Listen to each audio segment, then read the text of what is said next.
Hi guys, it's Jamie from PMR. This particular review I am going to enjoy immensely. Now, George Cunningham at Tronix sent me this reel and said, let me know what you think. Last year when the Tronix Envoy Orbit and the Envoy Mag, etc, came out. And I said, love to. Now, this one is an Envoy Mag. I think this reel, as an entry-level reel, is absolutely brilliant.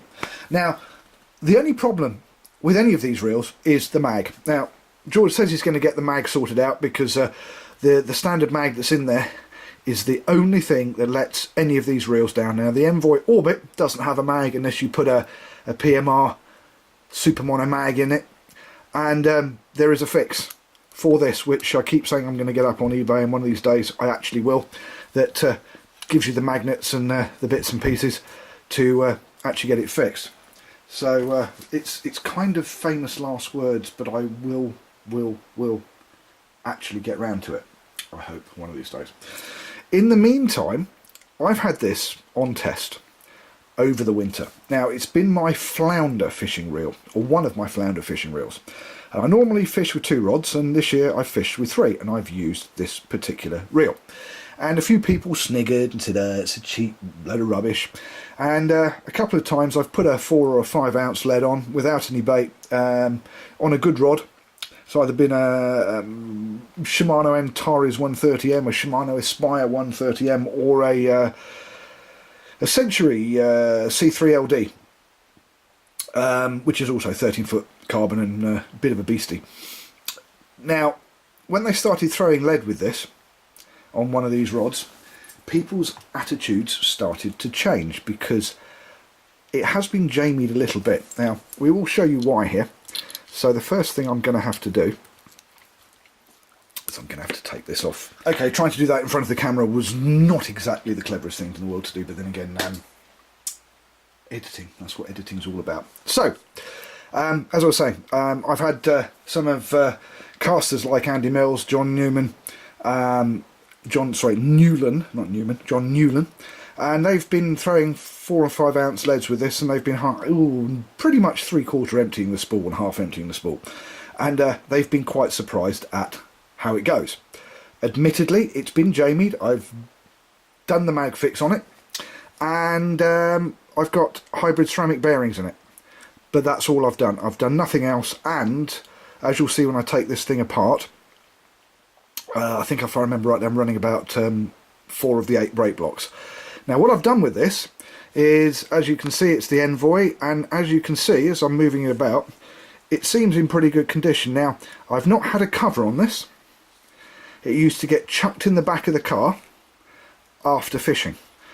I've washed it about 50% of the time while I've been using it, and only about 50% of the time, because I wanted to see how this thing would go when it's treated rough. Now, as you can see, there's a little bit of wear and tear down the bottom there, as per a round reel will get when you put it on the ground, because this bit here goes down farther than the foot.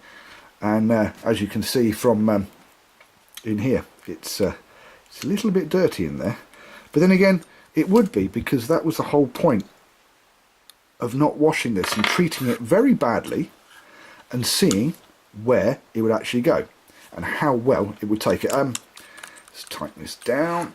Now, the point I want to make to start with is, there we go. Now, as you can see, this with hybrid ceramic bearings is not a slow reel. And bear in mind, that has got, see what I did there? That has got brake blocks in it. Now, I'm going to take the brake blocks out in a minute just to give you an idea of how valuable the brake blocks are. Put the mag in, there we go, tuned so it's in, and there's your mag.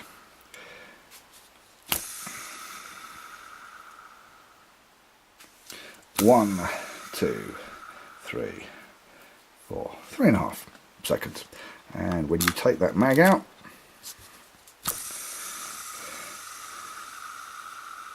yeah, you have to be a little bit careful with that when you take the mag out.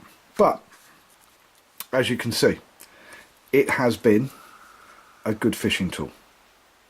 It has spun well. Now, the thing is, on the outside, as you can see, apart from the wear down here, and this has had November, December, January and February, and first week of this month, and it's been fished with at least 3 times a week.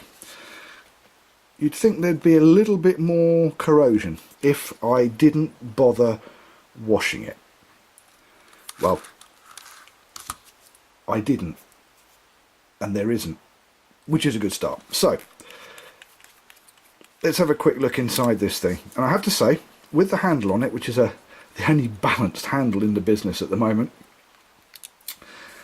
this wasn't very far behind my other reels, as in I could get the distance. And remember, my other reels are PMR Ultimate Customs, and this is an entry-level reel that has had a set of bearings, hybrid ceramic ABEC 9 bearings, yes, but it's only had a set of bearings and just some tweaking to the mag to make the mag work as it should. And then I've abused it.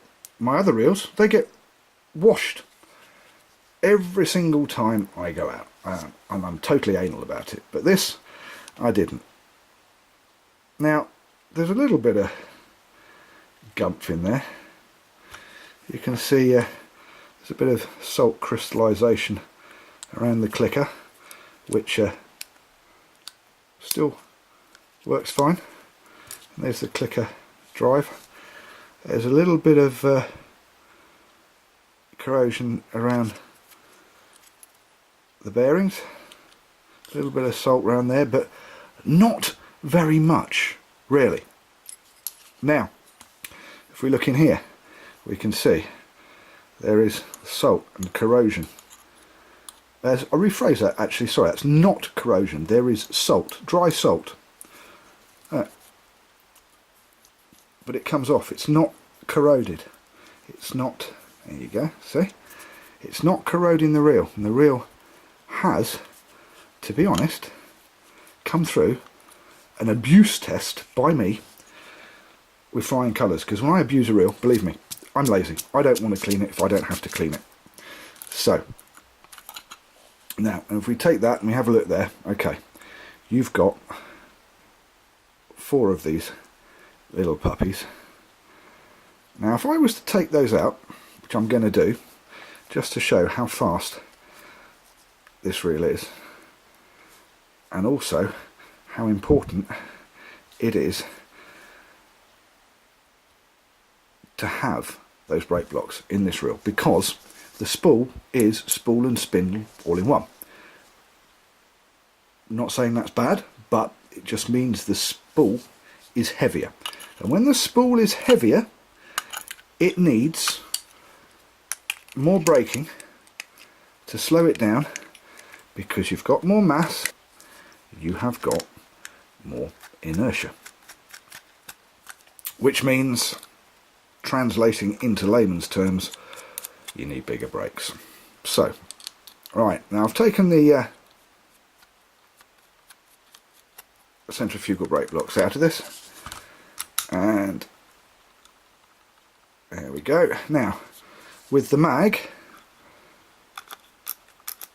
all the way on without centrifugal brakes, still stops it. Could be better, but it's not bad. 1, 2, 3, 4. So 4 seconds, not so bad. Now take the mag all the way off. No brake blocks involved, and you want to cast a long way. You want to go out on the field rather than casting on the for fishing. I have to say we might be here for a little while, and the bottom line is this is an entry-level reel. It's under £60. It's probably the best entry-level reel that you can get your hands on at this particular time in the marketplace. I am very impressed. I'm going to do one more thing to it, and to be honest, I'm really going to do a Jamie, as somebody quoted me the other day. I'm really going to pimp this reel up. It's going to be seriously pimped. See, that's still going. It's fast as anything. I do like this reel.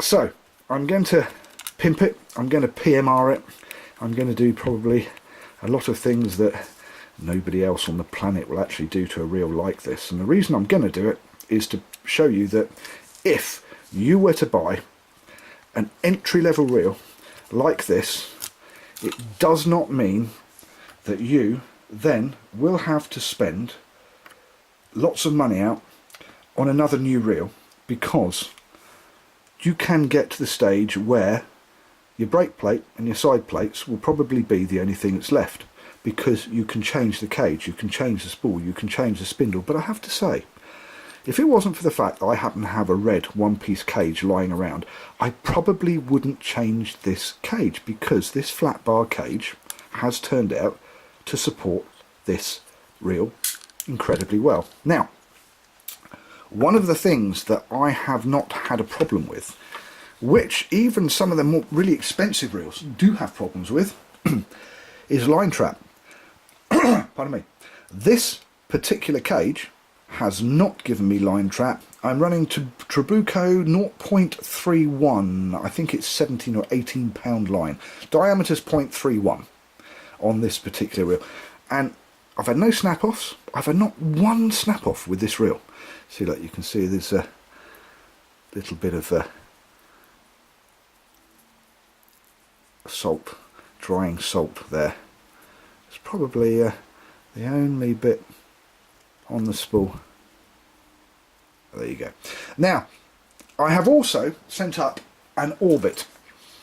This is obviously the Envoy mag. Now, there is an orbit, an Envoy orbit, and the orbit is the non-magged version. And what's happening with that is it's gone up to Bradley Kinnear, the junior casting sensation. I will get this right in a minute. And he is putting it through his paces. I've put him on a mag on it. There is a vid up, and he's going to put it through his paces with standard bearings, with ABIC ceramic bearings, and also with a hybrid build version where it's going to have an Achios spool and spindle put in it. Well, just because we can, just for a bit of fun. So, this reel has come through with absolutely flying colours. If you want to have a quick look in there, you can see, considering that I haven't washed this reel, and I make a big point about the fact that I spent half the time just chucking it in the back of my car, in the boot, with no cover or anything else on it, and yet it still looks pretty good. Now, as I said, what I'm going to do is I'm going to do one more video with this, and I'm going to show you exactly how far you can go with one of these if you are, especially if you are a beginner and you're just starting to learn to cast and you want something that's not expensive but is, let's be honest, it's great looking, and then be able to upgrade it as your actual leisure as you improve your casting, as you improve your fishing. I just can't say enough nice things about it. But then again, I have to admit, I did really enjoy using it, because I felt that it was a challenge to get it to go properly, and it wasn't. It took me 5 minutes and a change of bearings, and wallop, away she went. So, TronixPro Envoy mag. Mag a bit iffy, doesn't take much to sort it out. Put a set of bearings in it, makes this thing pretty much bomb proof. So it's a PMR, double thumbs up. I do like this reel. And before you ask, yes, it's now going to go in a cover, and it's going to go in the fishing box, and it will be a backup reel. Now, if I tell you that my other backup reel, should I blow up one of my PMR Mark 1s or Mac 1s, the other reel that's got alongside this as a backup is a Dyer ST. So there you go. I've got a Dyer ST as a backup, and I've got this. And I'll tell you what, this is more controllable than the Daiwa ST, because I can do a 30-metre chuck with this and control it and it won't blow up in my face. Can't do that with an ST. I'm Jamie, thank you for watching PMR Pimp My Reel. We'll see you next time.